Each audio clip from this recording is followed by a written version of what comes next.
सु- आपलं पूर्ण नाव सर? श्रीपतराव शोभाजी बनसोडे हे माझं पूर्ण. जन्मतारीख सर? 22 फेब्रुवारी 1946. आपले वडील काय करतो सर? माझे वडील मजुरीचं काम करायचे. गावाकडे समजा तुमच्या? गावाकडे. गाव सर कुठलं? लातूर तालुका, जिल्हा? माझं गाव जिल्हा उस्मानाबाद, तालुका उमरगा आणि नेटिव्ह प्लेस येणे. मजुरी म्हणजे सर कुठल्या स्वरूपाची मजुरी होती? मजुरी हे मातीकाम वगैरे? मातीकाम, शेतीवरचं काम. सर्वसाधारणपणे आपल्या वस्तीमधले आणि जे दलित वस्त्या होत्या समजा मातंग आणि चर्मकार आपली वस्ती, तर बहुतांशी लोक मजुरीच करायची समजा त्यावेळेला? जवळजवळ 100% मजुरीच करायची. गावकीचे वगैरे कामं करत होते. अच्छा, ते गावकीचे कामं जे करत होते सर,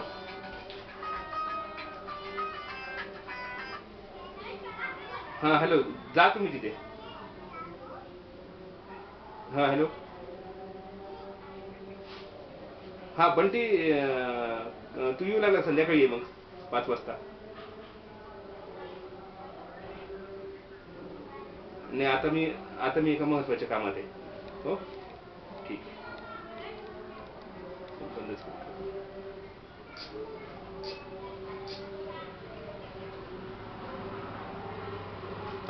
बघून घ्या. नाही व्यवस्थित आहे सर, काय अडचण नाही. तर मग साधारणतः सगळे लोक आपली हेच करायची मजुरी, शेतावरची मजुरी, मातीकाम वगैरे. जी गावकीची कामं असायची सर, तर ते तुमच्या समोर काही करत होते काही लोक? मग कशा स्वरूपाचं काम असायचं ते समजा? गावकीची कामं, एक पहिला प्रकार म्हणजे सवर्णांची मेलेली गुरंढोरं जी आहेत ती ओढणे, आणि मग ते फाडून त्याचे कातडे ढोराला नेऊन देणे, ढोर संभारांना देणे, आणि जे मांस आहे ते वाटण्या करून मारवाड्यामध्ये वाटायचे. याच्याशिवाय कुठलं काम करावं लागायचं मग? याच्याशिवाय बरीच कामं होती. शेतावर त्यांची कामं करणे, राबणे, ते रात्रंदिवस राबणे. म्हणजे याचं उत्पन्न कसल्या स्वरूपात मिळायचं सर? त्यावेळेस उत्पन्न असं ठराविक असं नव्हतं. सुगीच्या दिवसामध्ये शेतीवर जे निघायचं, माल निघायचा, पीक निघायचं, ते एकत्र स्वरूपामध्ये ते द्यायचे. असं काही पेंड्याच्या स्वरूपात? 5 पेंड्या? नाही, तसं नाही. अगदी क्विंटलच्या स्वरूपामध्ये. क्विंटलच्या स्वरूपात द्यायचे. म्हणजे 10 पोते, 4 पोते, 7 पोते, हे वर्षभराला. म्हणजे एका व्यक्तीला द्यायची? एका समजा महार समाज एका घरातल्या माणसाला? सगळ्या गावाने मिळून द्यायचं ते? नाही, एक शेतकरी, एक शेतकऱ्याच्याकडे एक घराची लोक राबायची, एका घराचे. मग त्याने ते द्यायचं? मग त्या घरातल्या सगळ्या लोकांनी, मग तो वडील असो, त्यांची मुलं असो, त्यांची बायको असो, त्यांच्या सुना असो, हे सगळेजण वर्षभर त्याच्या शेतामध्ये राबायचे. आणि त्यांना मग ते उत्पन्न मिळायचं? ते उत्पन्न 8-10 क्विंटल मिळायचं. मला असं म्हणायचं, साधारणतः त्यावेळेला सर आपलं जे कुटुंब होतं तर ते कमीत कमी 17-18 जणांचं तरी असायचं. म्हणजे आई वडील, मुलं, आजोबा वगैरे असायचे. 10-12 समजा, 10-12 जणांची. तर 10-12 जणांचं भागायचं का तेवढ्या याच्यामध्ये? या व्यतिरिक्त हे जे आहे, प्रत्येक गावचा जो महारवाडा, तसा आता आमच्या गावचा महारवाडा 4 गल्ल्यामध्ये विभागला होता. प्रत्येक गल्ल्यामध्ये साधारणतः 15-16 घरं असायचे. मग 15 म्हणजे कुटुंब. 15-16 कुटुंब जे आहेत त्या प्रत्येक या 4 गल्ल्यामधले 2-2 महार लोक, या गल्लीतले 2 महार लोक, 2 कुटुंबाचे, त्या गल्लीतले 2 महार, त्या असे प्रत्येक 4 गल्ल्यातले असे 8 लोक. मग ती पाडीवारकी करायची. पाडीवारकी म्हणजे कशी, जो पाडीवारकीमध्ये बरेच प्रकार होते. तर पहिला जो प्रकार होता तो म्हणजे त्यांनी येसकरकी म्हणून, त्यांनी आपलं सकाळ संध्याकाळी मागून खायचं. तो हक्क होता, महार लोकांचा हक्क होता. याने चार गल्ल्यातले 8 लोक म्हणजे 2-2 लोक संपूर्ण गावामध्ये. त्यांनी ते गावाची सुद्धा जशी महाराष्ट्राची विभागणी केली तशी गावाची सुद्धा विभागणी केली आहे की हा भाग या गल्लीतल्या लोकांनी, त्या गल्लीतल्या लोकांनी, असे 4-5 भाग त्यांनी वाटून घेतले. त्यांनी त्या भागामध्ये जाऊन आपलं भाकरी मागायची दररोज सकाळ आणि संध्याकाळी. हातामध्ये काठी आणि पाठीवर घोंगडी घ्यायची आणि मागायची. मग मागणे हा ह्यांचा हक्क होता आणि देणे हा त्यांचा कर्तव्य होता. त्यांचं कर्तव्य होतं म्हणजे नका बंधनकारक होतं त्यांना बंधनकारक होतं. नका कोणी दिलं. असं स्किल लेबर म्हणून असं काही स्किल वर्क कोणी करत नव्हतं का? समजा सुतारकी, बेलदारकी, एखादा दुसरा ज्याला ती कला अवगत आहे तो एखादा दुसरा करायचा. मग त्याच्या विषयाला जेव्हा ही येसकरकी यायची तो त्याच्या कोणातरी दुसऱ्या भावाला देऊन टाकायचा. म्हणजे येसकरकी कशी दिल्या जायची त्याला? हीच येसकरकी म्हणायची. आता हा एक करतो मागून खाणे हे येसकरकी. त्यानंतर आपल्या गावची जी चावडी आहे स्पर्श लोकांची, त्या स्पर्श लोकांच्या चावडीवर काही पाहुणे यायचे. पुण्या तहसीलदार म्हणा किंवा त्यावेळेस इंग्रज अधिकारी होते आपल्याकडे, निजाम म्हणा, त्यांचे माणसं. दुसऱ्या गावचा पाटील किंवा पाटलाची माणसं आली तर ते तिथं उतरायचे. मग त्यांची संपूर्ण बडदास्त यांनी ठेवायची. त्यांची तिथं राहण्याची व्यवस्था, झाडझूड करणे, त्यांना पाणी आणून देणे, त्यांना मग उतरल्यानंतर ज्यांच्याकडे त्यांचं जेवण झालं असेल ते सगळं जेवण त्यांना आणून देणे, हे सगळी त्यांची उत्स्वारी करायची. झोपायची व्यवस्था हे सगळं त्यांनी करायचं. आणि मारवाड्यामध्ये जसं हे 4 गल्ल्यातले जे लोक होते, हे 4 गल्ल्यातले लोक अशा पद्धतीनं देवाबत्ती लावणे, आपल्या मारवाड्याच्या चावडीमध्ये देवाबत्ती लावणे. आणि मारवाड्याच्या याच्यामध्ये चावडीमध्ये जे लोक येतील महार लोक, दुसऱ्या गावचे काही महार लोक यायचे अनेक कारणासाठी, तर त्यांची जेवणाची व्यवस्था 4 घरं मागायचे आणि त्यांना जेवणाची व्यवस्था, जेवण पाणी झोपण्याची सगळी व्यवस्था करायची. अशा पद्धतीने ही एक येसकरकीचा हा एक प्रकार झाला. 1-2 प्रकार झाले.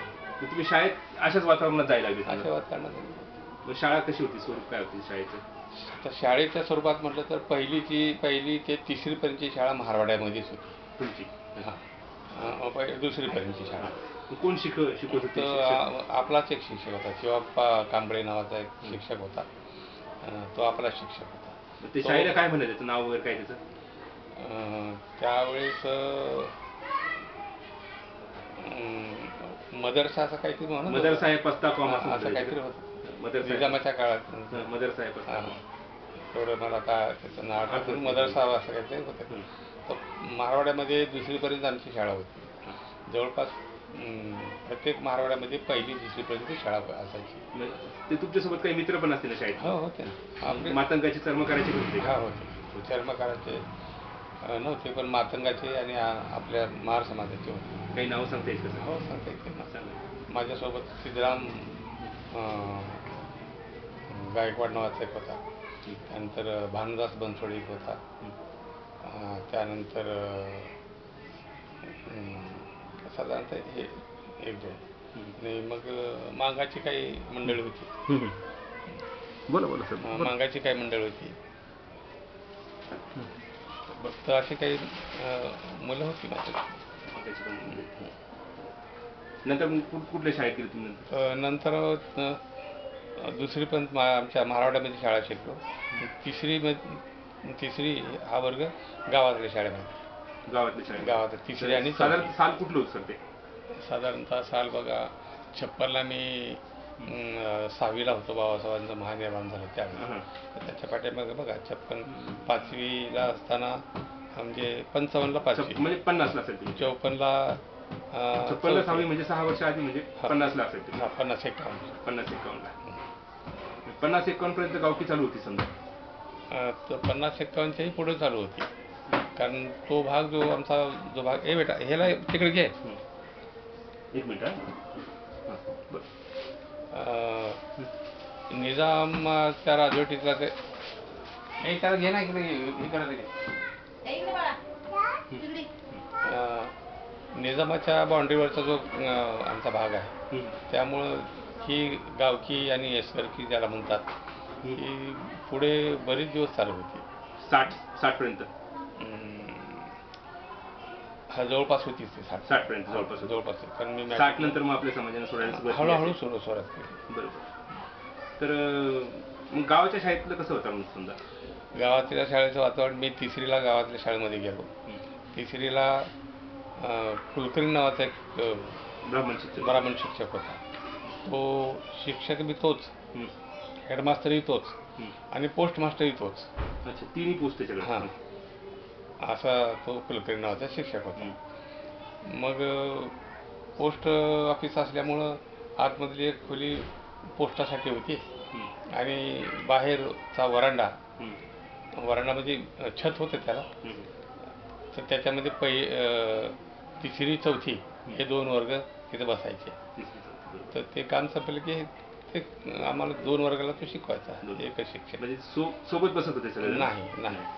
तर महार मांग चांबार ढोर या मुलांना त्याच्या बाहेरच्या बाजूला एक पडवी असायची, म्हणजे वरांडा काही.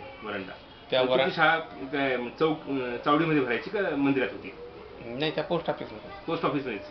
त्याच्यात बाहेर परडीमध्ये बसायची. तर बाकीची मुलं सवर्णाची आतमध्ये बसायचे आणि पडवी ज्याला वरांड म्हणतो त्या वरांड्यामध्ये महाराची मुलं बसायची. महार मांग चांबार अस्पृश्यांची सगळी मुलं बाहेर बसायची. 1951 ची गोष्ट आहे. साधारणतः 1951 ची. मग तिथे तुमचं 4थी पर्यंत शिक्षण झालं. आणि नंतर मग तिथे ऊन आलं तर आमच्या अंगावर तसंच आम्ही ऊन घ्यायचं. बाहेरून पाऊस आला की पावसाचे सगळे शितोडे आमच्या अंगावर बसायचे. त्याच स्थितीमध्ये आम्हाला बसायला आतमध्ये घेतलं जात नव्हतं. पाऊस जरी आला ऊन जरी आला तरी तिथंच बसायचं. अच्छा, तर साधारण तुमच्यासोबत कोण कोण मित्र होते? म्हणजे 2 नाव सांगा. हे एक भामदास बनसोडे होता, तो सिद्धराम बनसोडे एक होता, आणखी काही नावं सांगेन वाटलं, आठवून सांगेन. बरं, चालेल. मग यावेळेला सर, आता तुम्ही तर त्यावेळेला लहान आहे, पण तरी पण समजा असं पुसटचं आठवत असेल का कुणी कुठला एखादा पुढारी आपल्याला येऊन सांगायचा का कुणी काही असं? आमचा जो महारवाडा होता येणेगूरचा, तर हायवेवर असल्यामुळं बाबासाहेब आंबेडकरांच्या विचाराचा प्रसार हळूहळू तिकडे होत होता. त्यामुळं बाबासाहेबच्या विचाराचा प्रभाव चांगला पडला होता. म्हणून महार लोकांमध्ये शिवाप्पा गायकवाड, चंद्रप्पा गायकवाड, चंद्रप्पा कांबळे ही जी मंडळी होती, आणि माझे वडील शोभाजी बनसोडे, त्यानंतर गुंडेराव बनसोडे, ही जी मंडळी होती ही पुढारी मंडळीच होती. म्हणजे महार लोकांमध्ये नेतृत्व करणारी मंडळी. तर हे लोक अपोज करत होते. कुठल्या गोष्टीला त्यांनी अपोज केला असं एखादी घटना? तर मी 4थीला असताना एक घटना अशी घडली की चंद्रकांत जोशी नावाचे एक शिक्षक आम्हाला शिकवत होते 4थीला असताना. नव्यानं बदलून त्या कुलकर्णीच्या जागेवरती आले होते? नाही, त्याच्यासोबत दुसरे एक शिक्षक आले 4थीला असताना. तर मग त्यावेळेस 10 रुपये दरमहा, आपलं 10 रुपये दरमहा आम्हाला मिळायचे. दरमहा नाही, वर्षाला 10 रुपये मिळायचे. वर्षाला 10 रुपये वजीफा म्हणायचं, स्कॉलरशिप होती ती. तर ती 10 रुपये म्हणजे त्यावेळेस फार मोठी किंमत होती 10 रुपये.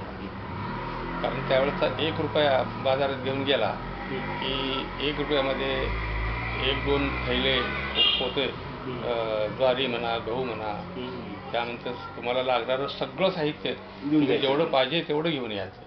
आणखी घरी गेल्यानंतर काय विसरलं तर आणखी सकाळ संध्याकाळ दुसऱ्या दिवशी सुद्धा जाऊन माल घेऊन यायचा. तेवढ्याला 1 रुपये द्यावा लागत होता. बद्दी रुपया म्हणायचा. त्यामुळं 10 रुपयाला खूप मोठी किंमत होती. त्यावेळेचे 10 रुपये म्हणजे आताचे जवळजवळ 10,000पेक्षा जास्त. तर आमची स्कॉलरशिप आली. आल्यानंतर मग आम्हाला त्यांनी दिलं नाही. तो बदलून आलेला शिक्षक होता तिथं, त्यांनी दिली नाही. मग आमच्या या मोरक्या सगळ्या लोकांनी म्हणलं की का रे बाबा तुमची स्कॉलरशिप का नाही मिळाली? तर म्हणे नाही दिली म्हणे, आम्ही गैरहजर होतो म्हणे. आम्ही तर हजर होतो, दररोज जातो आम्ही, कधी उशिरा गेला नाही. ठीक आहे म्हणे. मग सगळे गेले तिथे. म्हणजे या पोरांची स्कॉलरशिप का नाही दिली? तर ते पोरं गैरहजर राहत होते. शक्य नाही म्हणे, आम्ही पोरं आमचं कधीच गैरहजर राहिले नाही. कुठलीच पोरं दररोज मुलं जातात म्हणजे उशिरा येतात. ते सुद्धा चूक आहे म्हणे. तुम्ही असं काही सांगू नका. स्कॉलरशिप द्यायची का नाही ते सांगा. चांगले आमची माणसं हे सगळे मंडळी तर द्यायची का नाही एवढं सांगा. नाही म्हणजे मिळणार नाही. ठीक आहे म्हणे, मिळणार नाही का म्हणे. मग असं करू म्हणे, का मिळत नाही हे आम्हाला सांगण्यासाठी जरा मारवाड्यात घ्या. आता त्यावेळी त्यांचा तोरा होता. ते आले, नाही मिळणार. मग आमच्या या 5-6 लोकांनी मिळून त्याला खूप बदललं. इतकं बदललं की अक्षरशः त्याच्या हातापायी सुजले. 15 दिवस शाळेतच येऊ शकला नाही. बाकी काही रिएक्शन नाही आली गावाकडनं? नाही, बिलकुल नाही. मुळीच नाही. कारण आमच्या मारवाड्यातले लोक तगडे होते. आमच्या मार लोकांना भीत होती. संपूर्ण गाव भीत होतं. मग सर आता मला सांगा, तर तुम्हाला हे सगळं आठवते गावकी उशिरा सोडल्या गेली. मग गावकी ज्यावेळेस सोडायला लागले सगळे आपले लोक, मातंग लोक, तर त्यावेळेला काही संघर्ष मातंग लोकांनी सोडली नाही. मग त्यांनी संघर्ष का उद्भवला नाही का? मग त्यावेळेला संघर्ष हळूहळू संघर्ष उद्भवत गेला की आता तुम्हाला एक गोष्ट सांगतो मी की गावामध्ये आम्ही गेलो, सगळी मुलं, मुलांचा सुद्धा संघर्ष चालू होता. गावामध्ये गेलो आणि आम्हाला चहा प्यायचा आहे. हॉटेलमध्ये चहा आम्हाला दिला जात नव्हता. कुणाला महार लोकाला किंवा अस्पृश्य लोकांना दिला जात नव्हता. हॉटेल त्यांचेच होते त्यावेळेस. मग आम्ही चहा मागितला तर आम्ही अगदी जमावाने गेलो होतो. जवळजवळ 15-16 प्यायचंच अगदी. म्हणजे हॉटेल प्रवेश म्हणा. हॉटेल प्रवेश त्या दिवशी करायचा आम्ही ठरवलं. या म्हणजे तयारीनेच गेलो होतो आम्ही. मग त्यांनी आम्हाला चहा बाहेर बसवले. त्यांनी हॉटेल कोणाची होती सर? लिंगायतवाडीची. बाहेर बसवलं. त्याचं काही नाव वगैरे लक्षात आहे? नाव आठवत नाही. बरं, जाऊ दे, ठीक आहे. लिंगायतवाडीची होती. बाहेर बसवलं. बाहेर बसवल्यानंतर असं कट्यावर बसवलं त्याने आणि फुटक्या कबशा आणून त्यांनी दिल्या. फुटक्या कबशा काही फुटलेल्या वगैरे आणि बसवलं. आणि त्यांनी सांगितलं की 1 रुपये चहाची किंमत राहील. जास्त सांगितली किंमत? जास्त म्हणजे खूप जास्त झाली ही. त्यावेळेस जास्तीत जास्त चहाची किंमत ही 2 पैसे नाही पैसे एवढी होती. बरोबर. म्हणजे किती पटीने झाली बघा आता ती. 1 रुपया सगळं बाजार येत होता तुम्ही सांगितलं. तर त्यांनी सांगितले ठीक आहे म्हणे, मी देतो म्हणे, तू चहा द्या. तर त्यांनी दिल्यानंतर चांगल्या कपाशा दे म्हणून आम्ही सांगितलं. या आम्ही याच्यात पेणार नाही आणि आम्हाला मध्ये बसव. त्यांनी नकार दिला. तुम्ही महारडे, तुम्हाला मध्ये कोण घेणार वगैरे वगैरे. मग आम्ही ठीक आहे म्हणे, तू देत नाही का? आम्ही त्या सगळ्या पैसा घेतल्या आणि सगळ्या फोडून टाकल्या. नंतर त्यांनी काय केलं? फोडून टाकल्यानंतर मग संघर्ष सुरू झाला. मारामारी सुरू झाल्यानंतर आम्ही 10-12 जर होतोच आणि आम्ही सांगून ठेवलं की असं जर काय झालं की काठ्या घेऊन यायचं. मग काठ्या घेऊन महार लोक आले. त्याच्यात महारच अग्रेसर होते की मांग संभारे याच्यात सहभागी नव्हते. तर मग चांगलं लाठाकाठ्यानं आणि लगेच आम्ही 2 माणसं मुरुम, साधारणतः 12 किलोमीटर अंतरावर मुरुम नावाचं मोठं गाव होतं. तिथं पोलीस स्टेशन होतं. आमच्या गावाला पोलीस स्टेशन नव्हतं. लगेच पोलीस स्टेशनला आम्ही पाठवलं की असं झालेलं आहे आणि चला. मग लगेच पोलिसाची गाडी आणि पोलिस आल्यानंतर मग त्यांनी सगळं पंचनामा केल्यानंतर काय घडलं ते सगळं ऐकून घेतल्यानंतर आम्ही लिखित स्वरूपामध्ये अर्ज दिला. असं सगळं घडलंय. आम्हाला हॉटेलमध्ये चहा देत नाही असं आम्ही मागितलं. असा प्रकार झाला. मग त्यांनी त्या हॉटेलला सील केलं. सील केलं, बंद करून टाकलं. बंद करून टाकलं. त्यांनी सांगितलं की हा जो धंदा आहे तो सार्वजनिक आहे. सार्वजनिक हे तर कुणीही जाती धर्माचे येतील, तुम्हाला द्यावं लागेल. बरोबर. नाही तुला हॉटेल चालवता येणार नाही. ही घटना साधारणतः 1960ची असेल. ही घटना नाही, मी 5वीला होतो त्यावेळेस. 5वीला म्हणजे 54. तर त्यानंतर असे संघर्ष होत राहिले गावामध्ये. आमच्या गावामध्ये असे सतत संघर्ष होते. गावकीचे काम ना करणं, मग नंतर 56ला बाबासाहेबचं महानिर्वाण झालं आणि 56ला महानिर्वाण झाल्यानंतर माझ्या गावचे शिवाप्पा कांबळे आणि शिवाप्पा गायकवाड हे दोघं अंत्यविधीला गेले होते. मुंबईला ताबडतोब गेले होते. समजल्याबरोबर गेले ते 150लाच गेले ते. आणि त्यांनी तो अंत्यविधी उरकून येताना अस्थी आणलेली आहे बाबासाहेब आंबेडकरांची. त्या अस्थी माझ्याकडे आहे, आता पण आहे, इथे आहे. बरं सर, मग असं काही दुसरे जे हे तुमचे वडील आणि ही सगळी कार्यकर्ते मंडळी होती, तर ही दुसऱ्या गावात जाऊन पण सभा वगैरे घेत असतील, लोकांना सांगत असतील, किंवा दुसरे आणखी मोठा एखादा कार्यकर्ता? नाही, एवढे सभा वगैरे घेण्या इतकं त्यांचं अजून म्हणजे असं चर्चा तर करत असतील, चर्चा करत, गट चर्चा ज्याला आपण म्हणू, 4-8 लोकांची. आजूबाजूच्या एक 7-8-10 गावामध्ये जाऊन ते चर्चा करत आहेत. जसे अणदूर एक होतं, नळदुर्ग होतं, असे काही गावामध्ये जाऊन हे सगळं करायचं. मग याचा प्रभाव तिकडे पण पडत असेल ना, की गावकीचे कामं सोडण्यासाठी? हळूहळू 56च्या नंतर हळूहळू गावकीची कामं सुटायला लागली. मग साधारणतः पूर्ण 60-65 पर्यंत कोणीच गावकीचं काम करत नाही. 1962 पर्यंत. कारण मी 61-62ला मी कॉलेजला आलो. पहिलं वर्ष कॉलेजला इथं आल्यानंतर 62-63 हे दुसरं वर्ष.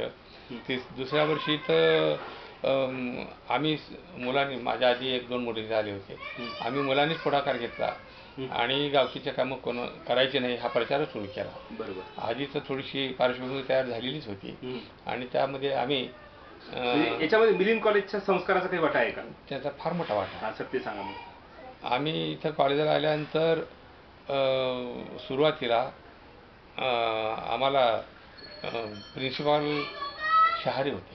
एम.एल. शहारे. एम.एल. शहारेच्या आधी कोण होते बाबा, एम.एन. वानखडे गेले आणि एम.एन. वानखडेनंतर कोण होते माझ्या लक्षात नाही. त्यानंतर एम.एल. शहारे आले लगेच. तर ते त्यावेळेस एक प्रथा होती आपल्या कॉलेजची, ती आता राहिली नाही. अतिशय चांगली प्रथा. बाहेर गावून आलेले सगळे, खेड्यातून आलेले मुलं आल्यानंतर साधारणतः एक तारीख ठरलेली असायची. प्रिन्सिपॉलचा ॲड्रेस म्हणायचे त्याला, प्रिन्सिपलचा ॲड्रेस असं म्हणायचे, प्रिन्सिपलचं अभिभाषण. मग त्या दिवशी सगळे खेड्यातले आलेले सगळे मुलं हजर राहायचे त्या भाषणाला. त्या दिवशी सांगायचे की तुमच्या गावामध्ये अशा अशा प्रथा आहेत, तुम्ही इथं केवळ शिक्षणासाठी आलेले नाहीत, तुम्ही गावी जाऊन तुम्हाला हे करायचं आहे. तुमच्या गावामध्ये गावकी केली जात असेल, सरकी केली जात असेल, भाकरी मागून खायला जात असतील, बोरडोरे ओढले जात असतील, आणि हे जाऊन तुम्ही संघर्ष करायचा आहे आणि हे बंद करायचं आहे. बंद करताना सवर्ण लोक तुम्हाला त्रास देणार, मारण्यासाठी तर प्रतिकार करायचा. आणि प्रतिकार करतानाही त्यावेळेस आपली हार होऊ लागली, त्यावेळेस त्या ठिकाणचे पोलीस स्टेशन आहेत, त्या पोलीस स्टेशनला जाऊन त्या सगळ्या वार्ता कळवायच्या, पोलिसांचा आधार घ्यायचा आणि संघर्ष करत राहायचा. पण तसंच राहायचं नाही. बरोबर. हे कॉलेजमध्ये आम्हाला दरवर्षी हे सांगितलं जायचं. मग कॉलेजच्या दिवसाविषयी सांगायचं तुमच्या? कॉलेजच्या दिवसामध्ये पहिलं वर्ष अशा पद्धतीनं आमचं गेलं. कॉलेजच्या याच्यामध्ये काही इथं सगळं ही शिकवण दिली जायची. त्यावेळेस इंग्लिश मिडियम होतं. आर्ट साईडसुद्धा इंग्लिश मिडियममध्ये होतं, मराठी मिडियम नव्हतं चालली. तुमचे मित्र वगैरे कॉलेजचे कोण होते? मित्र एम.एच. कांबळे नावाचे एक होते, चंद्रशेखर सोनकांबळे होते, त्यानंतर तायडे, जे.आर. तायडे नावाचे विदर्भाचे एक होते. 62-65ला म्हणजे आपल्या भागातील लोक जास्त मिलिंद कॉलेजला यायला लागली होती. त्याच्या आधी सगळी विदर्भातलीच मंडळी मोठ्या प्रमाणात होती. तुम्ही राहायला हॉस्टेललाच होते सर? राहायला हॉस्टेलला 1 वर्ष होतो मी. 1 वर्ष. नंतर मग स्वतंत्र खोली घेऊन राहिलो. अच्छा. मग स्वतंत्र तुमचे रूम मेड वगैरे होते? रूममेट हीच मंडळी सगळी माझी रूममेट. मग खोली कुठे घेतली सर तुम्ही? खोली इथे छावणीमध्ये. छावणीमध्ये घेतली का? छावणीमध्ये. कोण होते घर मालक वगैरे? आता घरमाचं नाव आठवत नाही बाबा. कास्ट आपलेच होते का दुसरे? नाही नाही, एक वर्ष आम्ही मुसलमानाच्या मस्जिदच्या खोल्या होत्या. छावणीमध्ये मुसलमानाची मस्जिद आहे बघा. मिलिंद कॉलेजकडून असं आतमध्ये जाताना मध्ये एक रस्ता जातो, गेल्याबरोबर मोठी मस्जिद आहे, त्याच्या 3-4 खोल्या होत्या. तिथं सगळीच सुविधा होती. तिथं 1 वर्ष राहिलं. नंतर मग पुढे गेल्या एक मोठा हौद आहे, तिथे काही दिवस 1 वर्ष राहिलं. तर 60-62-61 ला तुम्ही औरंगाबाद आले, तर औरंगाबादमध्ये त्यावेळेला आपली कुठली पुढारी मंडळी काम करत होती समजा चळवळीमध्ये? तर छावणीमध्ये राहत होते, दंडकिशन कांबळे होते वाटतं. दंडकिशन कांबळे? नाही, त्याचं नाव मला माहिती नाही, पण BS मोरे ना चांगला आम्ही ओळखतो. BS मोरे होते. BS मोरे होते. आणि एक आमदार गायकवाड होते, गोविंदराव गायकवाड. अच्छा. आमदार गोविंदराव गायकवाड हे होते. हे 2 पुढारी आम्हाला चांगले माहिती. त्यानंतर एक खरात नावाचे होते, तुकाराम खरात. त्यांचं असंच काहीतरी तुकाराम गरीबराव खरात. आपलं मिलिंद कॉलेजच्या अलीकडे जो गेट आहे का तिथं, तो मिल कॉर्नर, त्या ठिकाणी खरात हे पुढार होते. ते मला वाटतं लवकरच मरण पावले ते पुढे 4-5 वर्षांमध्ये. पण चांगलं काम होतं त्यांचं. म्हणजे भाऊसाहेब मोरेंचे वगैरे भाषण वगैरे तुम्ही ऐकले? नाही, बऱ्याच वेळेस. भाऊसाहेब मोरे हे अतिशय अग्रेसिव्ह असे होते. मग तुमच्या कॉलेजच्या जीवनामधली अशा काही कॉलेजमध्ये काही शिष्यवृत्ती वाढ आंदोलन, अशी काही चळवळी वगैरे? नाही, त्यावेळेस अशा प्रकारचं आंदोलन झालं नाही. 60 पर्यंत अजिबात झालं नाही. तुमचं ग्रॅज्युएशन केव्हा झालं सर मग? माझं ग्रॅज्युएशन 1966 ला झालं. 66 ला झालं. 66 ला MA? नाही, 66 ला मी BSc झालो. PhD केली सर? BSc सायन्समध्ये. मग कला शाखेत कसं झालं सर? BSc झाल्यानंतर मी सर्व्हिसला जेव्हा लागलो प्रसिद्धीमध्ये, त्यावेळेस तोपर्यंत माझ्याकडे बाबासाहेबांच्या पुस्तकाचा हळूहळू संग्रह होत होता. तो फक्त माझ्याकडेच होता, बाकी कुणाकडेच नव्हता. बरोबर. मराठवाड्यामध्ये जेवढे काही विद्यार्थी इथे शिकायला यायचे मिलिंदला, त्यापैकी मीच असा एक विद्यार्थी होतो. माझ्याकडे बाबासाहेबांचे छोटे मोठे पुस्तकं असा संग्रह माझ्याकडे होता. बरोबर. कुणाकडेही नव्हता. मग माझ्याकडे जे लोक यायचे ते म्हणायचे की अरे मग तू PhD का करत नाही, असं ते म्हणायचे. तुझ्याकडं फार मोठं साहित्य. मी मला PhD करायला MA करावं लागेल. बरोबर. नाहीतर MSc करावं लागतं. तर मग मी MA तर होऊच, आपल्या विद्यापीठात तशा पुरेची सोय त्यावेळेस नव्हती की विज्ञान शाखेच्या विद्यार्थ्यांना कला शाखेमध्ये MA करता येत नव्हतं. आता तो नियम झाला आहे, आता करता तोही काही लिमिटेड विषयामध्ये करता येतो, तर त्यावेळेस करता येत नव्हतं. मग अशा प्रकारची व्यवस्था कुठे आहे याचा मग मी शोध घ्यायला, आपण MA करायचं असं ठरवलं. मग आमचे एक नातेवाईक सकपाळ नावाचे, रामचंद्र सकपाळ नावाचे एक नातेवाईक इंदोरला राहत होते. तर माझ्या मित्रमंडळीने दांडगे वगैरे हे जे मयूर पार्कला राहतात, त्यांनी सांगितले, त्यांचे नातेवाईक होते की असं सकपाळ तिथं राहतो, रामचंद्र सकपाळ, आणि तिथं विचारून घ्या. बरोबर. ते नेहमी येत होते माझ्याकडे. त्यांनी सांगितलं की असं मला MA करायचं आहे, तर आमच्याकडे करता येतं म्हणे. मग त्यांच्या बरोबर मी गेलो, माहिती घेतली, प्रॉस्पेक्ट घेतलं आणि रजिस्ट्रेशन करून आलो इंदोरला. PhD नाही, MA हिस्ट्री. MA हिस्ट्रीमध्ये तिथं रजिस्ट्रेशन केलं. पण तिथे 2च लँग्वेज होत्या, इंग्रजी आणि हिंदी. इंग्रजीची काही अडचण नव्हती? इंग्रजीची अडचण नव्हती. सायन्स फॅकल्टी असल्यामुळे मला इंग्रजीचा काही प्रॉब्लेम नव्हता, आणि हिंदी मला जमत नव्हतं. बरोबर. म्हणून मी मला इंग्रजीमधून करायला काहीच हरकत नाही. अशा प्रकारे इंग्लिश मिडियममधून मी MA केलं. तिथं MA झाल्याबरोबर तिथलं मायग्रेशन काढलं आणि PhD साठी रजिस्ट्रेशन केलं. लगेच PhD साठी रजिस्ट्रेशनच केलं. आता माझा प्रश्न असा राहील सर, तुमचं PhD माझ्या विषयाशी संबंधित असणाऱ्या विषयावरच आहे सर, तर तुम्ही धर्मांतराच्या चळवळीचा पूर्ण अभ्यास केलेला आहे, तर साधारणतः